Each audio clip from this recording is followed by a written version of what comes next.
ఇంకెరోజు అయితే 25వ తేదీ మే నెల 2024 శనివారం. ఇంకెరోజు మనం మదనపల్లి మార్కెట్లో టొమాటో స్టాక్ అంటే దిగుమతిని ఎలా వచ్చి మనం ఏళ్ళలో తెలుసుకుందామండి.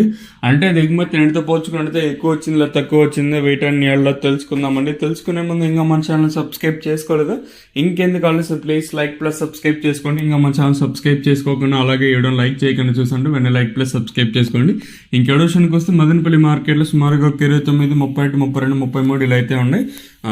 దిగుమతుల గురించి మాట్లాడుకోవాల్సి వస్తే మనం ముందుగా ఈ బుక్కలే అంటే జేపీఆర్ భాగ్యలక్ష్మి మండి లైన్ చూసుకుంటే సేమ్ ఎన్నో షర్ట్లైజ్ కూడా దిగుమతులు అయితే వచ్చాయండి. దిగుమతులు అయితే ఎవరికి పెరగలేదు, పెరిగినా కూడా 1-2 మండీలకి స్వల్పంగా పెరిగిన మిగతా మండీలు అన్నిటికీ సేమ్ ఎన్నో షర్ట్లు వచ్చింది, ఇంకొన్ని మండీలు తక్కువగా వచ్చింది. అలాగే సేమ్ టీవీఎస్ మండి లైన్ మొత్తం టీవీఎస్ మండి లైన్ అంటే మనకి ఎస్జిఎస్ కానివ్వండి, అలాగే సిఎంఎస్, సిఎంహెచ్, ఎంఆర్, అలాగే టిఎల్డి, కేఏ, కేజీఎన్, అలాగే సిఏకే, ఈ పక్క ఐవి, జేకే వర్మ, ఎస్ఎంబి ఇలా ఏ మండి తీసుకున్నా కొన్ని మండీలకి తగ్గింది, ఇంకొన్ని మండీలకి పెరిగింది. ఓవరాల్ గా చూసుకున్నట్టే దిగుమతులు అయితే పెరగలేదు, అట్లా అని తగ్గలేదు. కొన్ని మండీలు తగ్గింది, ఇదైతే వాస్తవం. ఓవరాల్ గా చూసుకున్నట్టే దిగుమతి సేమ్ ఎన్నో సెట్లు అయితే కూడా తక్కువగానే వచ్చింది. 1-2 మండీలకు పెరిగినా మిగతా మండలన్నింటికి దిగుమతి అయితే తగ్గింది. మరి చూద్దాము ఈ ధరలు అనేది ఏ విధంగా వెళ్తాయి. ఒకటైతే వాస్తవం, ఈ రోజు అయితే దిగుమతి అయితే పెరగలేదు.